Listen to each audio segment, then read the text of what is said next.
नमस्कार। पिछले 3 सप्ताह से कई ऐसे सहारा के केस देश के विभिन्न अदालतों में सुने गए, लेकिन समय अभाव के कारण आपके समक्ष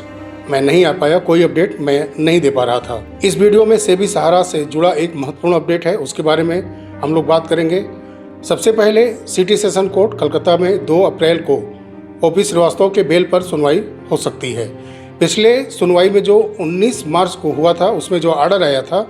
उसमें ये रेफरेंस दिया गया था कि ओपी श्रीवास्तव अपोलो हॉस्पिटल में भर्ती हैं, और उसके भी पहले जो एक मेडिकल रिपोर्ट दी गई थी उसमें जो टेस्ट रिपोर्ट थे उसके आधार पर उस कैंसर से संबंधित बीमारी के क्लोज रिपोर्ट का अंदेशा जाहिर किया था ओपी श्रीवास्तव के तरफ के एडवोकेट ने। तो सबसे पहले एक बात समझ में नहीं आ रही है कि अगर किसी को कैंसर हुआ हो और वो एक बुरे स्टेज से निकलते हुए अच्छे स्टेज में आ गया हो और रिपोर्ट उसका कैंसर से जो पीड़ित व्यक्ति है उसका क्लोज फॉलोअप रिपोर्ट लगने वाला हो, तो उसको न सिर्फ ये सोचना चाहिए कि मुझे कैंसर का कोई भी सिम्टम्स देखने को ना मिले। हालांकि उनका अधिकार है, वो रेस्ट करना चाहते हैं, रेस्ट करें, लेकिन वो एक आरोपी हैं, उन्हें वो चीज़ें नहीं मिलनी चाहिए जो कि एक आम किसी कैंसर के रोगी को मिल सकता है, क्योंकि उन्होंने करोड़ों निवेशकों के निवेश किए हुए पैसे की धज्जियां उड़ाई हैं, उनका मिसयूज किया है, मनी लॉन्ड्रिंग जैसी अपराध उनके जानकारियां में की गई है। तो आम कैंसर रोगी से उनसे तुलना करना और वो सुविधाएं उनको देना, ये मानवाधिकार के बिल्कुल विपरीत है। किसी एक व्यक्ति के लिए करोड़ों व्यक्ति को हतोत्साहित नहीं किया जा सकता, जिससे कि कोर्ट को बहुत सारी आशाएं हों। तो ये सारी चीज़ें सिटी सेशन कोर्ट कलकत्ता अवश्य देखेंगी, और जो मनी लॉन्ड्रिंग का केस है अब उस पर फोकस किया जाएगा ताकि इनसे पूछताछ हो और इस गंभीर मनी लॉन्ड्रिंग अपराध में कौन कौन दोषी है उस सच को उगलवाते हुए संपत्तियों की जब्ती और निवेशकों का पैसा वापसी का राह अब देखना चाहिए, ना कि सिर्फ कुछ सप्ताह, कुछ महीने या वर्षों सिर्फ बेल पिटीशन पर सुनवाई होती जाए और मेडिकल रिपोर्ट के आधार पर सिर्फ ट्रीटमेंट हो और आरोपी को सिर्फ रिलीफ दिया जाए, ना कि जो करोड़ों विक्टिम हैं जिनका पैसा डूबा पड़ा है, उनके हित के लिए भी कोर्ट को कदम आगे बढ़ाना चाहिए। तो 2 अप्रैल को बेल पिटीशन के साथ साथ जो मनी लॉन्ड्रिंग की केस ईडी की तरफ से फाइल की गई है उस पर भी सुनवाई होना और उसमें भी आरोपियों से पूछताछ पर कोर्ट को विचार करना चाहिए कि जल्द से जल्द सिर्फ डेट न पड़े बल्कि उस पर सुनवाई भी हो और करोड़ों निवेशकों के हित में भी फैसला आए सिटी सेशन कोर्ट कलकत्ता से। वहीं सुप्रीम कोर्ट के अंदर सहारा की 4 सोसाइटीज की तरफ से इन्फोर्समेंट डायरेक्टरेट के अगेंस्ट में special live petition criminal file किया जाता है। उस पर कोर्ट सुनवाई करती है 24 मार्च को, और पिटिशनर यानी चारों सोसाइटीज़ की तरफ से जो एडवोकेट हैं उन्होंने सुप्रीम कोर्ट के समक्ष अपने लेटर को पढ़ा और वो अगला डेट लेने में कामयाब भी हुए हैं, जिसकी सुनवाई 13 अप्रैल को होनी है। यानी कि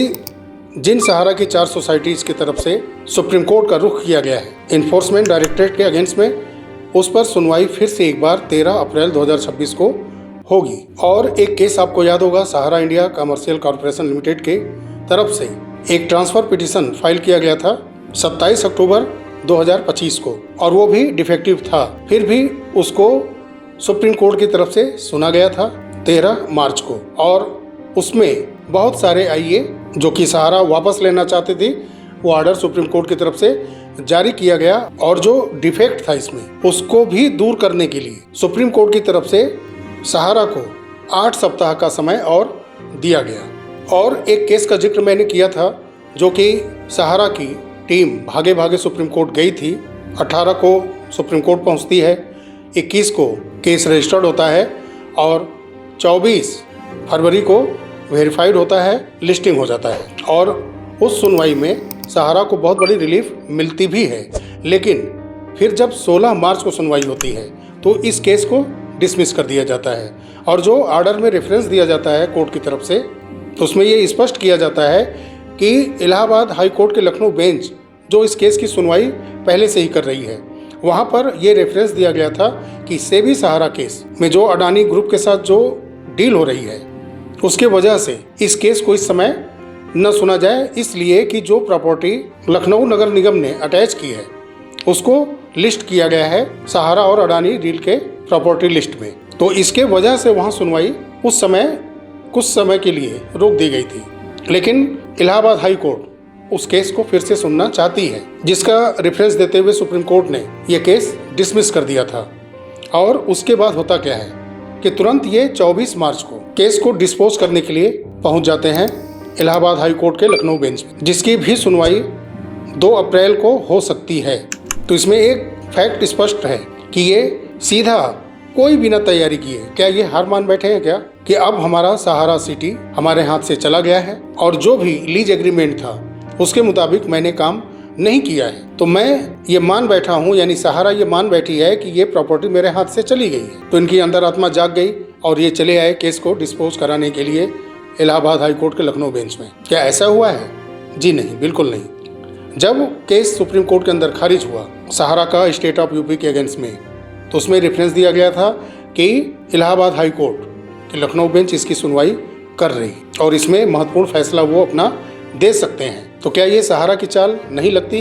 कि जब यहाँ सुनवाई नहीं होगी इस केस को यहाँ डिस्पोज किया जाए और फिर से एक नए तरीके से इस केस को सुप्रीम कोर्ट में लेकर के पहुँचा जाए और वहाँ से रिलीफ लेने के लिए एक अलग से प्रयास किया जाए। जो रिलीफ इन्हें इलाहाबाद हाई कोर्ट के लखनऊ बेंच से स्टेट ऑफ यूपी के अगेंस्ट में नहीं मिल पाई, वो निश्चित प्रयास करेंगे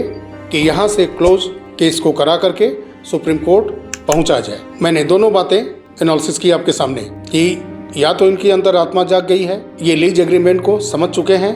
या ये इलाहाबाद हाई कोर्ट से केस को क्लोज करा करके सुप्रीम कोर्ट पहुँच करके फिर से इस केस को नए तरीके से सुनवाना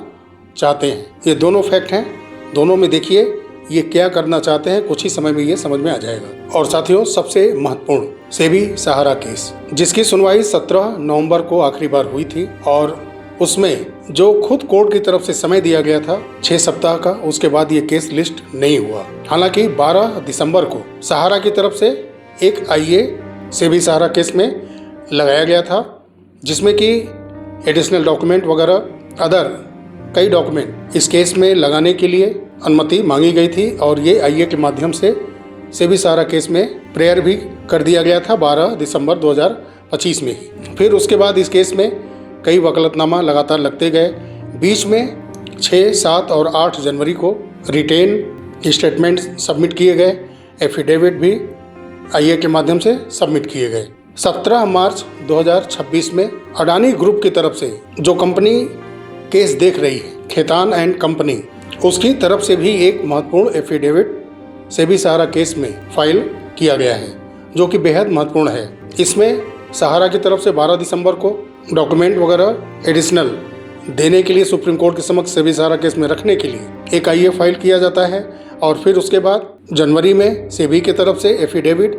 और रिटेन स्टेटमेंट सबमिशन के लिए आईए लगता है और फिर 17 मार्च को एक एफिडेविट अडानी ग्रुप की तरफ से जो खेतान एंड कंपनी इस केस को देख रही है उनके तरफ से भी एफिडेविट फाइल कर दिया गया है। तो उम्मीद है कि अब ये केस बहुत जल्द सुना जाना चाहिए। अब इसमें सिर्फ लगता है ऐसा कि सिर्फ सरकार अपना पक्ष जो रखना चाहती है उसकी तैयारी अभी आधी अधूरी लगती है। जैसे ही उसकी तैयारी पूरी होती है, उम्मीद है कि बहुत जल्द ये केस लिस्ट कर लिया जाएगा। और ऐसा लगता है कि जिन 4 राज्यों में चुनाव